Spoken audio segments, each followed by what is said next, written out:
Good evening. आज मैं आप लोगों के लिए टॉपिक लेके आई हूँ हमारा स्पीच का डायरेक्ट इनडायरेक्ट। सबसे पहले डायरेक्ट और इनडायरेक्ट में हमेशा बात हो रही होती है।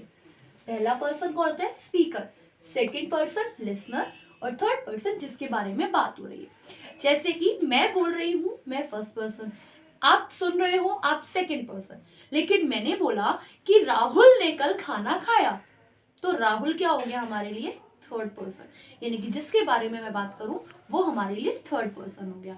ठीक है। नाउ एक चीज जो आपको सबसे पहले इसके लिए समझने की जरूरत है, किसी भी स्पीच में हमारा आता है पहले रिपोर्टिंग वर्ब जो रिपोर्ट कर रहा है, फिर आता है comma and then inverted comma, फिर आता है हमारा reporting speech. Reporting speech.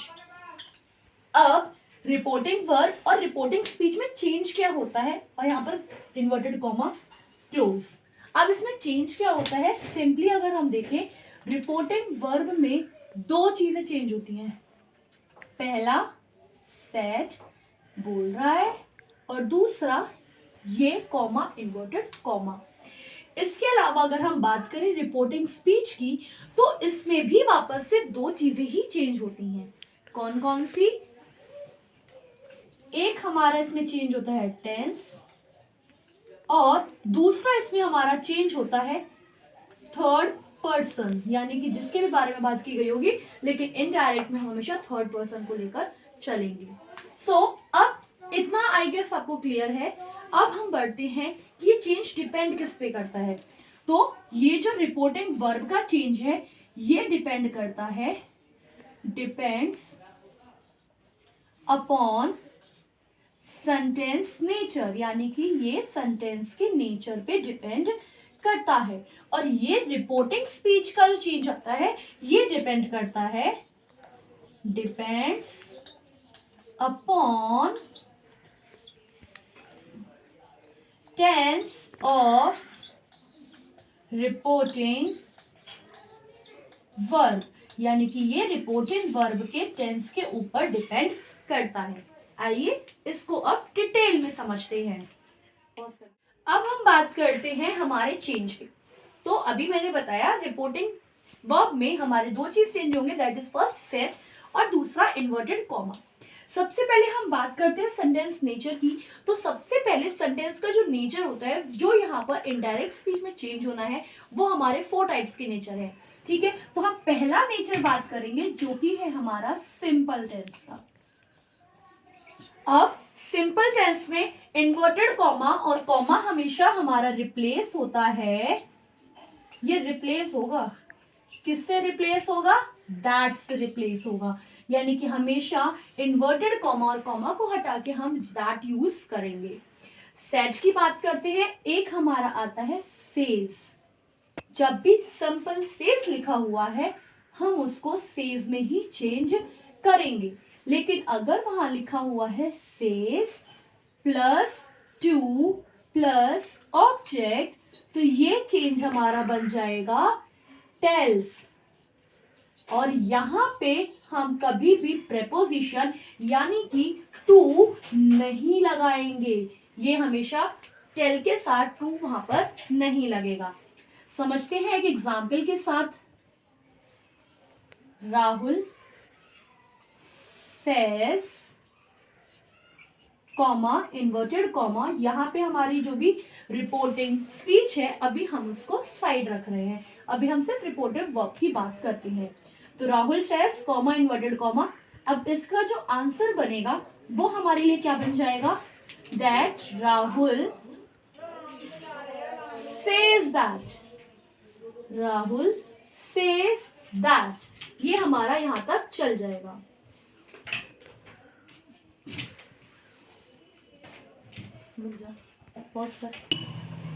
Now इसी का सेकेंड एग्जाम्पल हम लेते हैं, जो हमने सेज टू का देखा। तो मैंने बोला Rahul says to me. Rahul ने मुझसे बोला, क्या बोला? अभी मुझे नहीं पता क्या बोला। सो आंसर आ जाएगा हमारे लिए, हो गया Rahul says to me, Rahul ने क्या बोला, मुझे नहीं पता क्या बोला। सो अब इसको हम जब चेंज करेंगे इनडायरेक्ट में हम क्या लिखेंगे, राहुल टेल्स मी दैट। क्यों लगाया दैट, क्योंकि इन्वर्टेड कॉमा और कॉमा को हमें हटाना है, रिप्लेस करना है। आई गेस ये आपको यहाँ पर क्लियर होगा। इसी में सेकेंड चेंज आता है, दैट इज द सैड। जहां पर सिर्फ सैड लिखा होगा वो चेंज होगा सैड में ही, लेकिन अगर वहां लिखा है sad plus two plus object तो ये चेंज होगा हमारा टोल्ड में, और अगेन इसके साथ टू नहीं लगेगा। ठीक है, और अब इसको समझते हैं एग्जाम्पल से। तो एग्जाम्पल लेते हैं, let's say Raunak said comma inverted comma, Raunak ने क्या बोला, अगेन हमें नहीं पता क्या बोला, मुझे जानना भी नहीं है रौनक ने क्या बोला। सो नाउ आंसर क्या हो जाएगा, रौनक सेड दैट। जो उसने बोला वो हम बाद में देखेंगे क्या बोला। इसी तरह दूसरा एग्जाम्पल जब हम लेंगे तो Raunak said to Deepu comma inverted comma, क्या बोला, उन दोनों के बीच की बात है वो लोग जाने।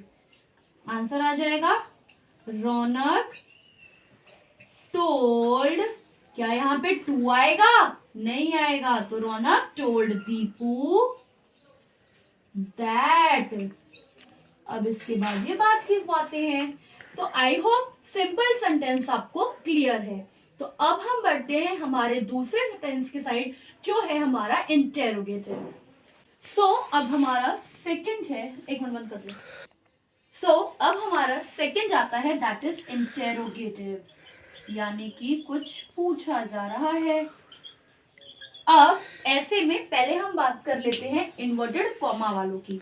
तो इन्वर्टेड कॉमा में क्या होता है, if reporting speech starts with WH family, यानी कि अगर हमारा रिपोर्टेड स्पीच WH फैमिली से स्टार्ट होगा तो ऐसे केस में हमारी जो इन्वर्टेड कॉमा और ये है ये रिमूव हो जाएगा, यानी कि इसके जगह कुछ भी नहीं लगेगा।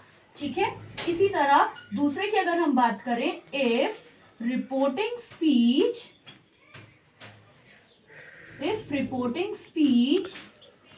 starts with helping verb,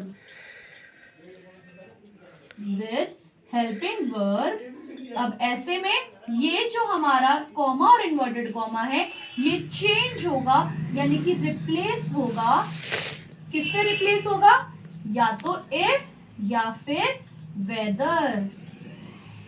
ठीक है, ये दो पॉइंट्स होते हैं इंटेरोगेटिव क्वेश्चंस में हमारे। सो अब यहाँ पे इंटेरोगेटिव में सेड हमारा चेंज होता है आस्क्ड में, डिमांडेड में और इंक्वायर्ड में। इंक्वायरी करना भी तो पूछना ही होता है, लेकिन अगेन सेम चीज, यहाँ पे जब भी सेड इनमें चेंज होगा तो इनके संग प्रेपोजिशन क्या होगा, नहीं आएगा, यानी कि आस्क्ड टू नहीं आएगा, डिमांडेड टू नहीं आएगा, इंक्वायर्ड टू नहीं आएगा। ठीक है, नाउ और अब हम बात करते हैं, मान लीजिए डायरेक्ट स्पीच और ये है हमारे इनडायरेक्ट स्पीच। अगर डायरेक्ट स्पीच में हमारा सेंटेंस इंटेरोगेटिव है, अगर डायरेक्ट स्पीच में हमारा सेंटेंस इंटेरोगेटिव है तो वो इनडायरेक्ट में बन जाएगा सिंपल। इसी तरह इंटेरोगेटिव का मतलब क्या होगा, वो स्टार्ट होगा WH फैमिली से और इसके ठीक बाद आ जाएगा हमारा वर्ब, लेकिन सिंपल सेंटेंस में वो चेंज हो जाएगा और WH फैमिली के ठीक बाद हमारा आ जाएगा यहाँ पे नाउन या फिर प्रोनाउन, और इसके बाद हमारा आएगा यहाँ पे वर्ब, यानी कि यहाँ पे जब वो डायरेक्ट था WH फैमिली के बाद वर्ब लगा था, यहाँ पे इसको वर्ब लेने के लिए नाउन और प्रोनाउन बीच में आएगा। सो नेक्स्ट पे बढ़ते हैं, एग्जाम्पल्स देखते हैं इसके। अब हम इंटेरोगेटिव के एग्जाम्पल्स की तरफ बढ़ते हैं। पहला एग्जाम्पल हमने लिया, शी सेड, उसने बोला, क्या बोला, do you know the way, क्या तुम रास्ता जानते हो। हमारा क्वेश्चन था she said comma inverted comma do you know the way, तो अब यहाँ पे आंसर क्या बन जाएगा हमारा, she said will change into asked, क्योंकि वो क्वेश्चन पूछ रही है। अब कॉमा इन्वर्टेड कॉमा किस में चेंज होगा, यहाँ पे चेक करो, WH फैमिली में रिमूव होगा और हेल्पिंग वर्ब में इफ या वेदर आएगा। तो यहाँ पे क्या है, हेल्पिंग वर्ब है ना डू, तो डू के लिए क्या लग जाएगा, if. She asked if I knew the way.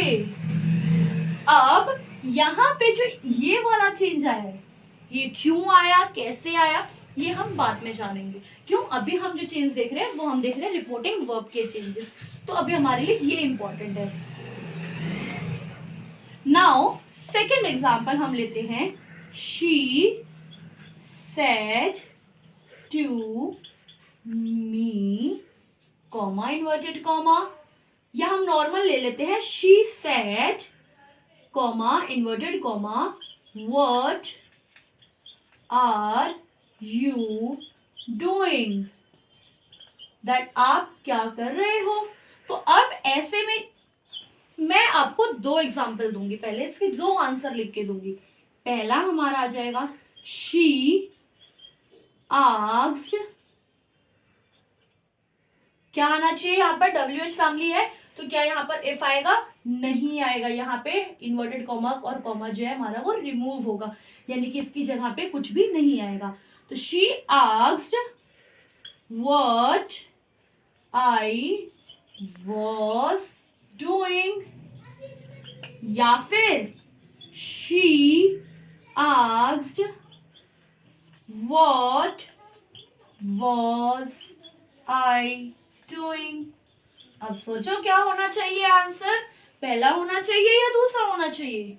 तो हमने जाना था कि जब भी हम क्वेश्चन इंटेरोगेटिव में हो, हमारा डायरेक्ट स्पीच इंटेरोगेटिव में हो, जहां पर WH फैमिली के बाद हेल्पिंग वर्ब हो या वर्ब हो, ऐसे में आंसर में यानी कि इनडायरेक्ट स्पीच में हम WH फैमिली के बाद नाउन और प्रोनाउन लगाते हैं और उसके बाद हम वर्ब लगाते हैं। तो यहाँ पे जो आंसर सही होगा वो ये वाला सही होगा और ये वाला गलत होगा।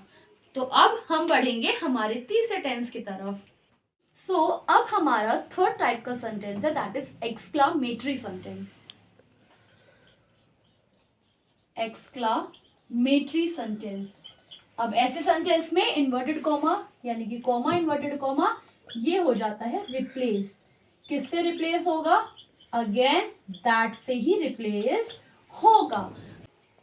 नाउ सैड, अब यहाँ पे सैड किस में चेंज होगा, यहाँ पे सैड चेंज होगा पहले तो विश्ड में। विश, किसी को विश करना, क्या विश करना, हाय बोल दिया हमने या हमने बोल दिया गुड मॉर्निंग। ठीक, नेक्स्ट हमारा ये चेंज होगा बेड में। बेड का मतलब किसी से विदा लेना कह सकते हैं हम, ठीक है, तो बाय या फिर गुड नाइट। तीसरा चेंज होगा हमारा ये एक्सक्लामेशन में। Now what do you mean by exclamation, that is with Joy या फिर हैप्पीनेस। ठीक है, जब भी इस टाइप के सेंटेंस होंगे तो वो इस टाइप से हमारा यहाँ पर चेंज होगा। So now let's talk about the last part of it, that is imperative sentence.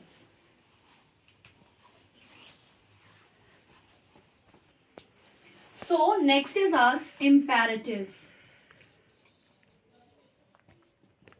अब यहाँ पे हमारा सेड चेंज होता है एडवाइज्ड, रिक्वेस्टेड, कमांडेड,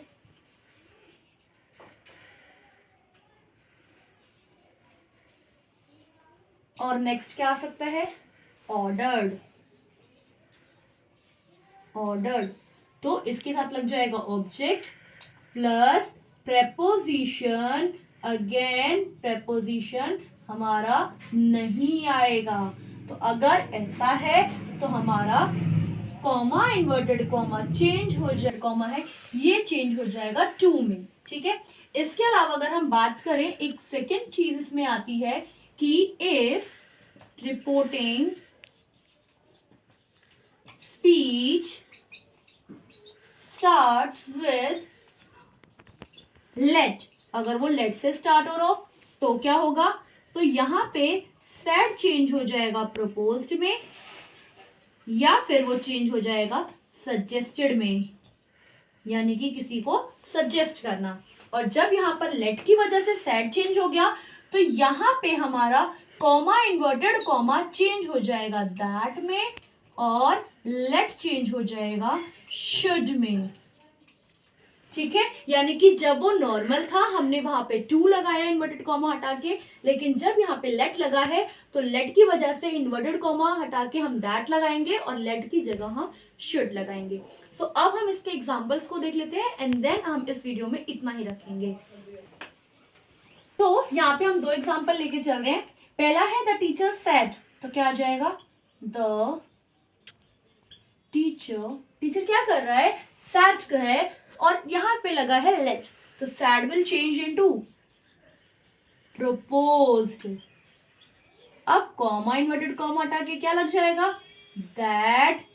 अस है तो ये आ जाएगा वी शुड, क्यों, क्योंकि लेट हटा के हमें क्या लगाना था, शुड लगाना था।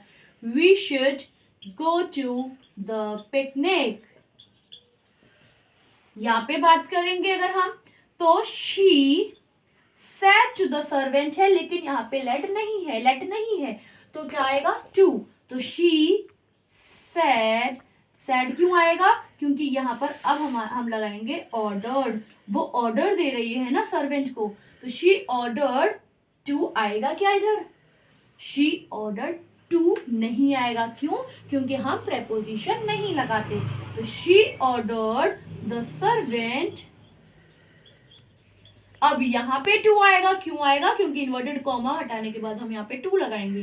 तो she ordered the servant to post the letter at once.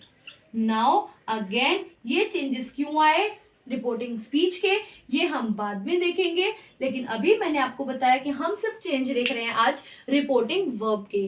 तो ये रिपोर्टिंग वर्ब के चेंजेस थे। आई होप आप लोगों को ये चीज समझ में आई है, और अब हम हमारी वीडियो को कल कंटिन्यू करेंगे। Thank you.